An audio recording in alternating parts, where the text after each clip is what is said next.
যেটা বলবেন সত্য করে বলবেন। এই তেলের এই অবস্থা দেখে বোঝা যাচ্ছে এটা দীর্ঘদিন ধরে আপনার কাছে চলে। কতদিন ধরে? 4 দিন। এটা সত্য? এই 4 দিন ধরে কি তেলে আপনি ফ্রাই করেই যাচ্ছেন? এটা কি টেস্টিং সল্ট? এটা কি কি লবণ?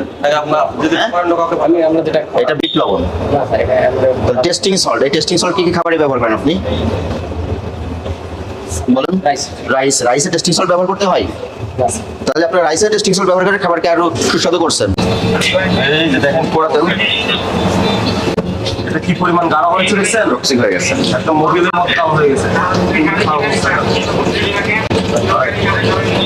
এটা মনে হয় 1 সপ্তাহ ধরে আপনার এটা খুব করেন। কি কি রান্না করেন এই তেল দিয়ে? যেটা বলবেন সত্য করে বলবেন। এই তেলের এই অবস্থা দেখে বোঝা যাচ্ছে এটা দীর্ঘদিন ধরে আপনার কাছে চলে। কতদিন ধরে? 4 দিন। এটা সত্য? এই 4 দিন ধরে কি তেলে আপনি ফ্রাই করেই যাচ্ছেন? আচ্ছা কি করেন তেলগুলো? পোড়া তেলগুলো কোথায় পেলেন? স্টক আছে? আপনি 32 লিটার তেল কি 4 দিন ধরে জমাচ্ছেন? এই 2 টাকা গুলোর জন্য আজকে 50,000 টাকা জরিমানা করলাম। 2টাকে মিলে একসাথে, যদি একই